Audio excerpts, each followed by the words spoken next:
My name is Natalie Howard, and I'm 46 years old. When I was married, my last name was Campbell, but now I'm divorced. I was known as Natalie Campbell 18 years ago when I was 28 years old. My then husband, Steve Campbell, was 30, and our daughter, Rita Campbell, was just 5. But during our marriage, I couldn't say I was truly happy. Rita was diagnosed with cancer, and it caused a rift in our marriage.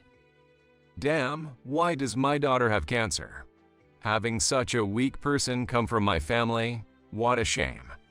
It's all because you didn't pay enough attention to her diet. And now she's received a terminal diagnosis. How terribly did you raise her? There's no worse mother than you anywhere.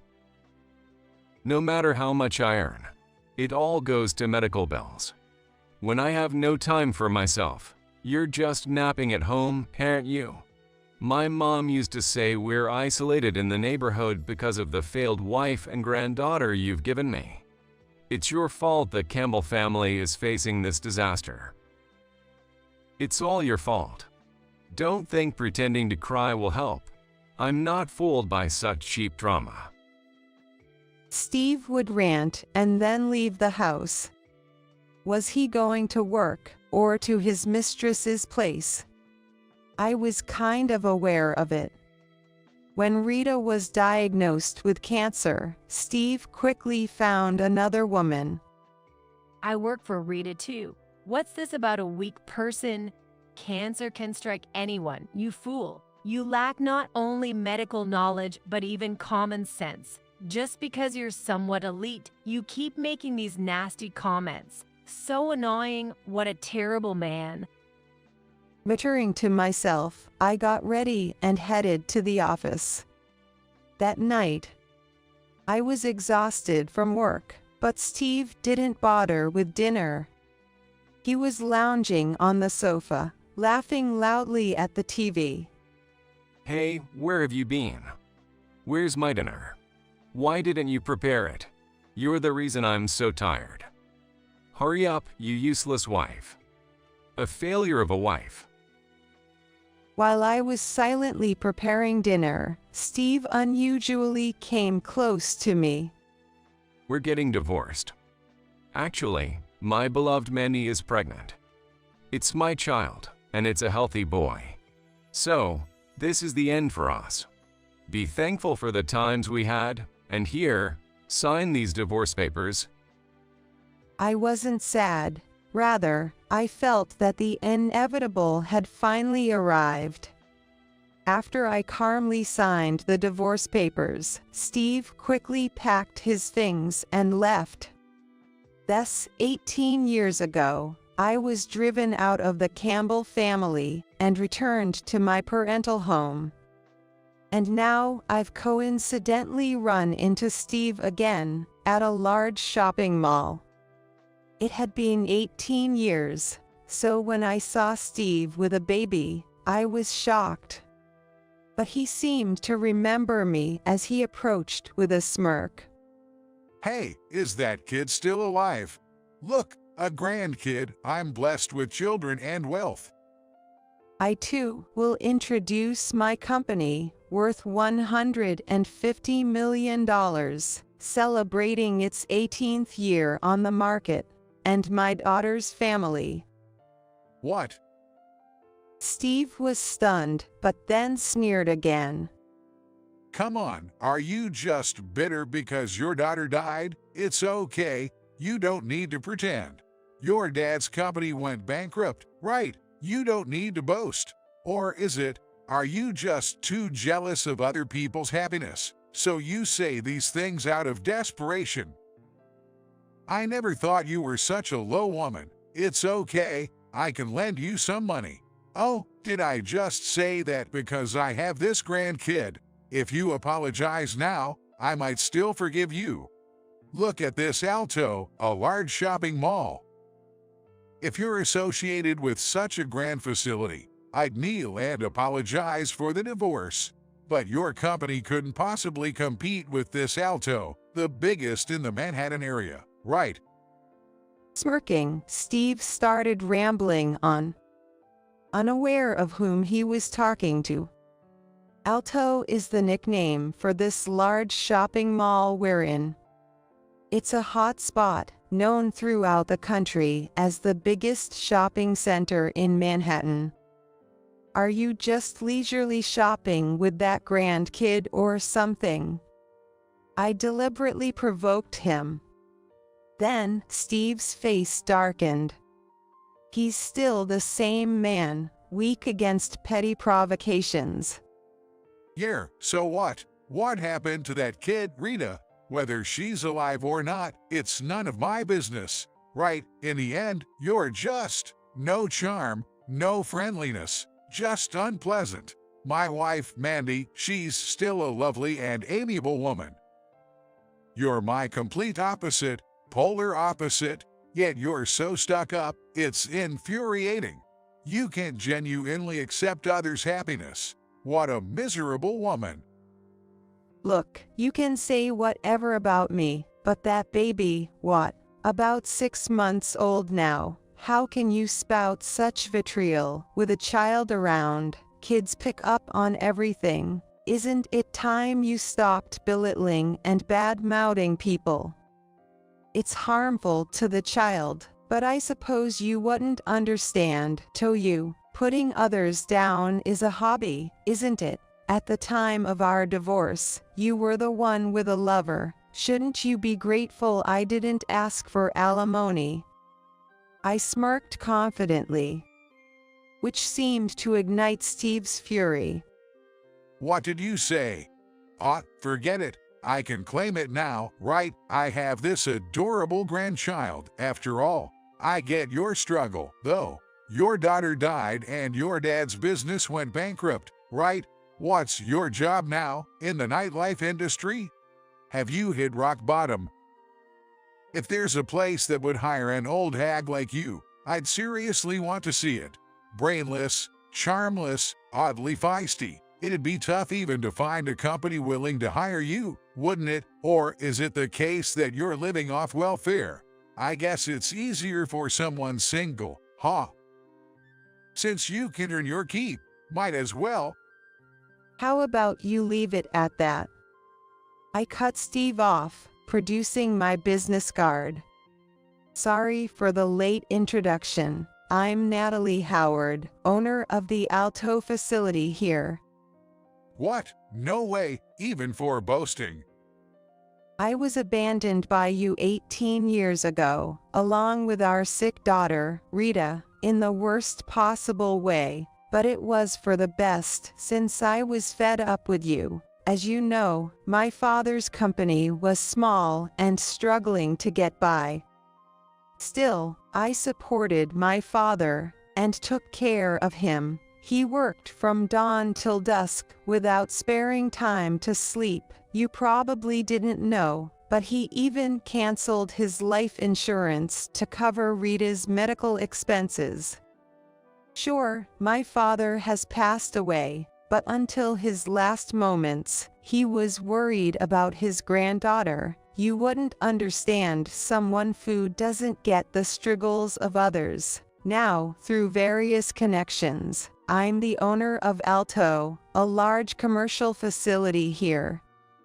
Oh, and Rita, whom you think is dead, has fully recovered and is married into a prominent Manhattan real estate family. She didn't marry someone like you, so I believe she made a good match. A prominent real estate family in Manhattan? Rita married into such a family. Are you delusional? People don't believe small lies but believe big ones, some cartoonist said, and it's exactly like that. It's pitiful how much you're boasting.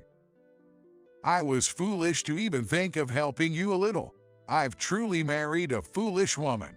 This business card, flaunting as you are, lacks credibility. Even if I tear it up and throw it away, it's not worth picking up. After all this time, such pitiful delusions. Are you living that miserably? I could lend you some money. Here, I'll scatter some coins. Pick them up and count each one. What are you talking about? Rita's cancer was indeed at an intermediate stage, but changing doctors led to her full recovery. Do you get that struggle? After we separated, my father's company grew significantly. Don't you know Dolgu? Impossible you don't. Given your love for brand names, you wouldn't miss out on something new. Dolgu, the globally acclaimed brand. Have you lost your mind? Dolgu indeed appeared suddenly 18 years ago, and you're claiming to be associated with Dolgu and Alto. You think I'd believe such a story? You scammer. Dolgu is the brand my father and I worked hard to create. I am the CEO. He retired. It started as a small company. There was only one physical store in a rural area, but we managed through tough times with someone's help. You must know about this. Yes, I know. The Dolgu brand spread when a world-famous soprano singer noticed it and favored it on social media, leading to its success. Now it's a hit among college students.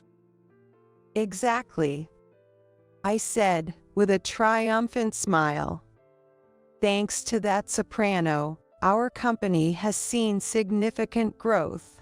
Everything sells out immediately, no matter how much we produce. We can't keep up. Waiting 6 months for a product reservation has become the norm. Not just Dolgu, other brands we stock have also become famous.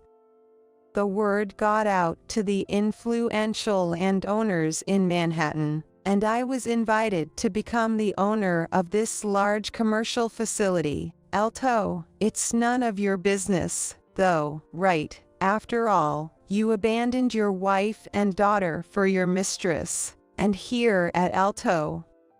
Lies. Alto is a massive commercial facility where you can find anything: groceries, food, furniture, electronics, a cinema, indoor playgrounds, a library, a food court, and even Instagram-worthy spots.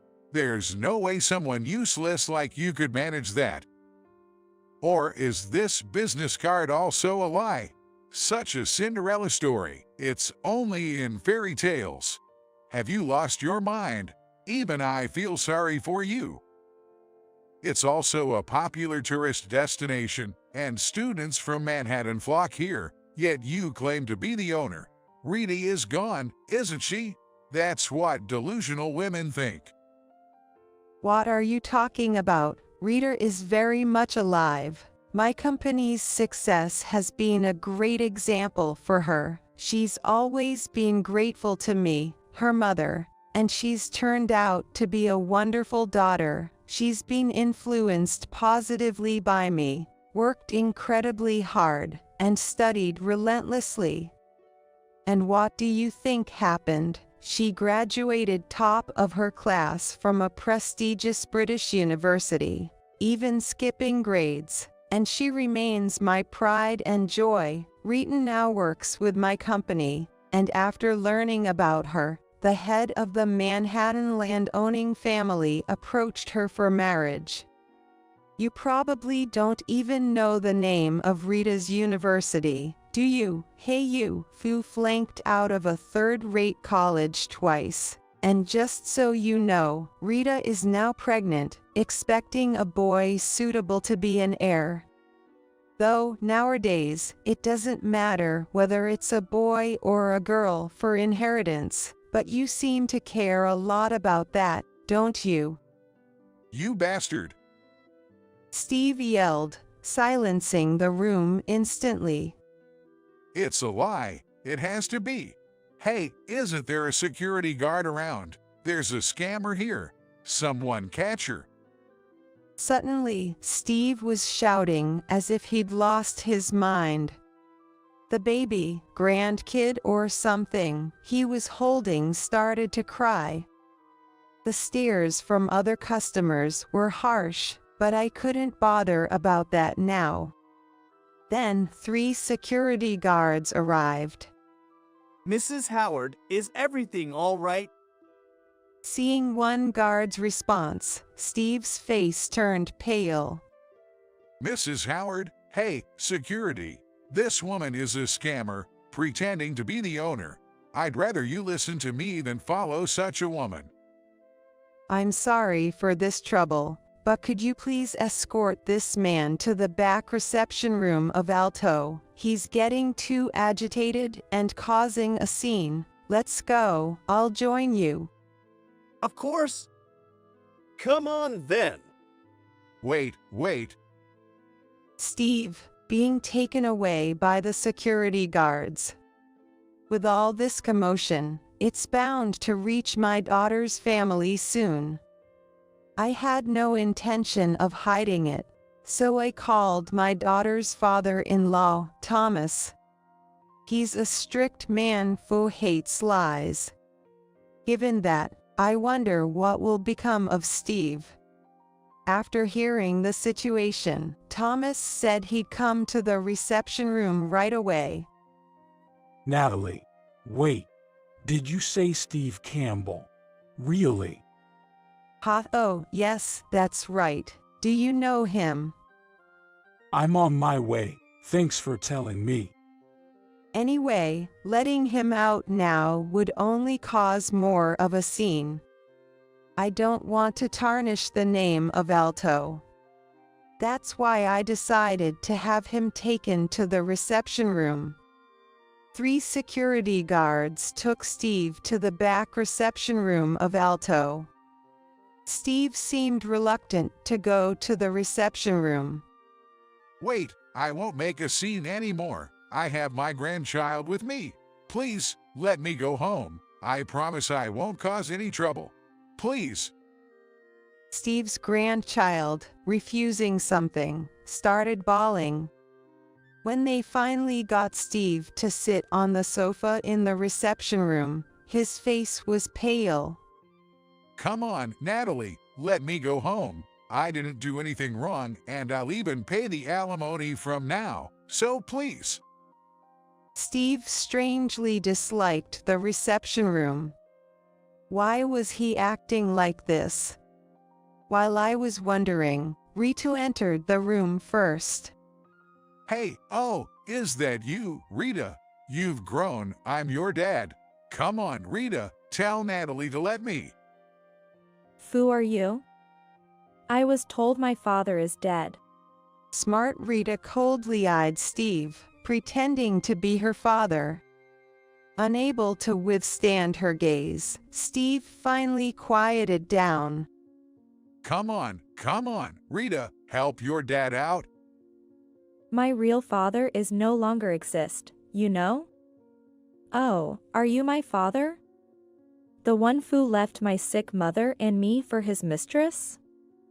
Well, if you're asking for help, I might just help you.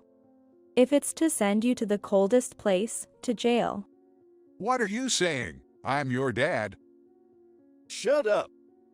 Steve shouted, but he couldn't escape from the reception room. With 3 security guards present, it was even less likely. Rita said persistently, Where's your mistress now? Oh, what's this? Did she run off on you? And this baby you call your grandchild, maybe there's no blood relation after all? Rita, what do you mean? I've looked into this trash man before. Turns out his mistress, Mandy, had a son, but with a different father.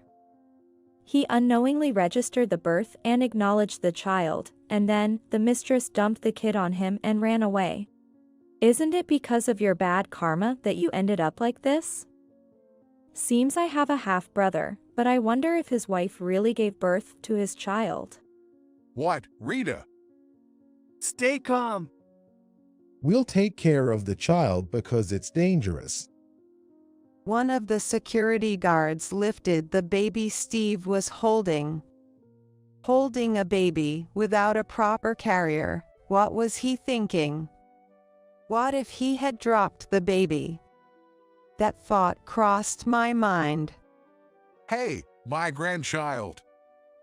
We'll return the baby once you calm down. Please settle down.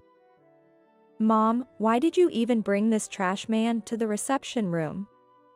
He's not worth it, and you, as the owner of Alto, must be busy, right? It's okay. I need to settle things with this person. Rita, did you get in touch with Thomas? Can he come over soon? He's on his way. Should be here any minute. Oh, here he is. Hello, Natalie. What's happened?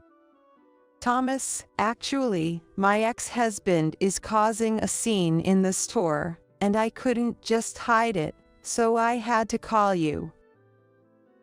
Are you, by any chance, Steve Campbell? With Thomas's remark, the atmosphere changed. Steve's face turned white, as if it were the end of the world. I asked Thomas, "Do you know this man, Thomas?" Yes, Natalie. You did well to call me. This man committed fraud on my property, and I've been searching for him. Right, Steve Campbell? You haven't forgotten my face, have you?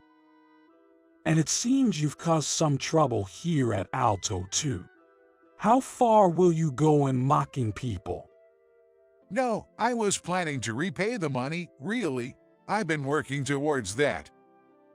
Thomas, what's this about? How do you know this man? Then, the head of the Manhattan real estate family, at opposite Steve. Natalie, are you familiar with the legend of gourmet fraud case? Reader, do you know about it? At least by name, right? It was a massive fraud case 2 years ago. Steve Campbell here disappeared after taking money from vendors and participants, promising a festival called the Legend of Gourmet. And yet, he dares to step foot on Alto's land. Quite the audacity, huh, Steve Campbell, you con artist. No, I intend to repay the money. I was preparing for that. But then, this woman, Natalie, she interfered. Do you realize how much damage your legend of gourmet fraud caused us? You rotten bastard. Thomas's scolding was filled with immense force and anger. I was even startled by it. But inside, I was cheering. I'm even grateful that he said so accurately. Then, as if to drive the point home, Rita appealed to Thomas. Thomas, this man abandoned my mother and me for his mistress, an awful man. My mother's hardship was all because of him. And yet, he hasn't offered a single word of apology. Rita, that's... So, you're that despicable, huh? Not only did you trouble us, but you also mistreated your own daughter. A monstrous man, Steve Campbell. If my memory serves me right, you begged for land use permission, promising success. It seems all that was a lie, wasn't it? You were desperate, but was that also a lie? Well, at least the vendors will be relieved if you're arrested here. Arrested? Please wait, my grandchild is just a baby. Some shop owners were driven to close their shops in tears because of the damage you caused, and others had to downsize. Despite everyone suffering, you ran off to your mistress, abandoning your wife and child. You're a textbook criminal. Criminal? I've been actively working to repay.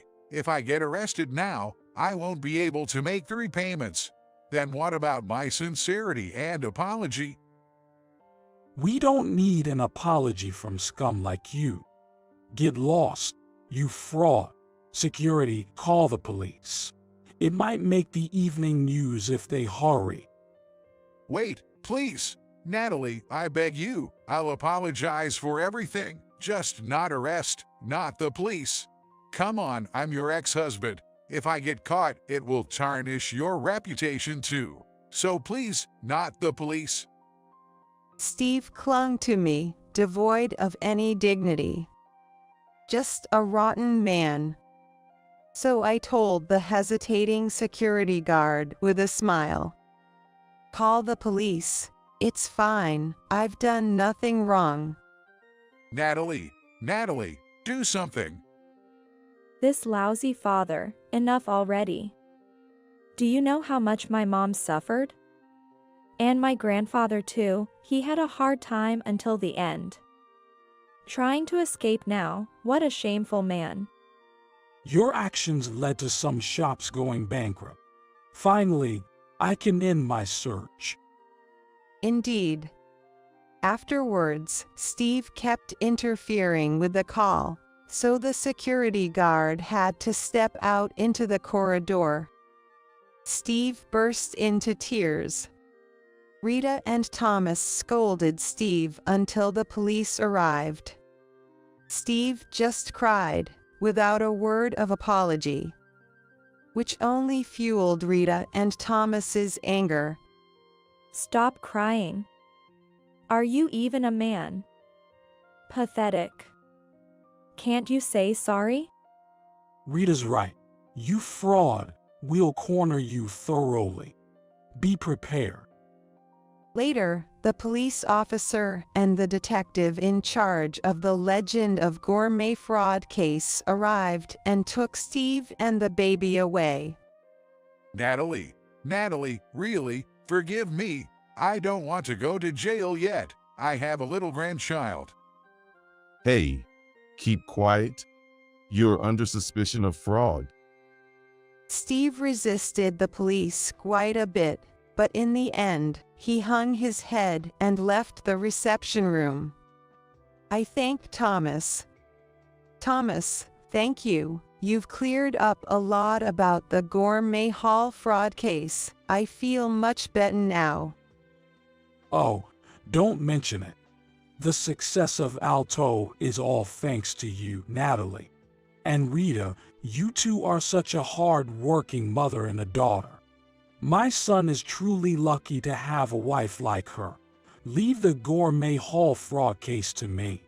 I'll make sure to squeeze every penny out of that scoundrel. Thomas left the reception room with a hearty laugh. I told Rita to sit down. Oh. Why? Well, you're not in the safe period of your pregnancy yet, right? It's fine to get angry for me, but it's not good for the baby. No, Mom, to be able to get back at such a man for you is a once-in-a-lifetime joy. Plus, I don't want you to suffer anymore. I'm sure the baby in my belly understands too. Rita said, gently stroking her not yet noticeably pregnant belly. Then, Rita and I turned on the TV in the reception room. Breaking news came on. The screen switched from a drama rerun to the news with a male announcer. We have breaking news. Steve Campbell, a suspect in the Gourmet Hall fraud case and on the run, has been arrested. This case forced many to close their businesses or declare bankruptcy, and the police believe this arrest will help uncover the full extent of the incident. Just like Thomas said, it really made the evening news. Yeah. Oh, I should have scolded him more. He made you suffer so much. The TV showed the police station. Look. The car carrying Steve Campbell is entering the police station now. This massive fraud case came to light last year, and the police will reveal more details in a press conference. What a foolish man, really. But well, he'll be going to prison for a while after the trial. Oh, what do you mean, Rita? Well, he was already on probation for another case. Probably, he'll get a prison sentence for this Legend of Gourmet fraud case. Anyway, it's none of our business. Let's get back to work, Mom. I'll head home and lie down for a bit. Did your belly get tight? Are you okay? I'm fine. This is normal. The obstetrician said everything is going smoothly. Pregnancy is not to be taken lightly. If anything happens, call me or your husband, okay? Sure, Mom. Later, Steve received a guilty verdict. And as Rita mentioned, due to being on probation, he couldn't escape prison. The TV was abuzz with the legend of gourmet fraud case from 2 years ago, including interviews with victims who were driven to close their shops by Steve's deception. The victims unanimously said, "We're glad the culprit was caught," shedding tears. Some indeed had gone bankrupt. No journalists or magazine writers came to me. Probably Thomas was working behind the scenes. Then, my daughter gave birth, and I became a grandmother. The baby boy, born healthy, weighed about 8.8 pounds. Both mother and child were healthy upon discharge, and Thomas was utterly smitten. Rita's husband was also overjoyed, saying, "He's my boy." While continuing to work vigorously, I supported my daughter through her parenting struggles, and occasionally took care of my grandson as a grandmother. I was at the peak of happiness. Then, an unknown number called me. "Hello, who is this?" How could you do this? Yes. I listened closely to the phone. My ex-husband got convicted because of you. The media has been coming to my place every day. With that, I realized who it was. The mistress who divorced, Mindy. What are you going to do about this? I can't even walk outside now. Oh, who was it that pinned another man's child on Steve? What do you call that, I wonder? How do you know that? That's what you call a scumbag, dear. Don't you ever call me again. If you do, blocking your number will be the least of your worries. Who do you think you are? I'm the victim here, because of you. Well, would that be okay? I could spread the word that you're the woman who stole Steve from me. It won't bother me at all. Then you might not be able to live in the US for a while, right? We Americans loves a good spectacle. You'd be surrounded by curious reporters. It's all karma, you know. What are you talking about? Using big words. Come and apologize to me. I'm really struggling here. It's all your fault. I got a letter from Steve saying it's all because of you. Just come and apologize to me. What are you going to do about it?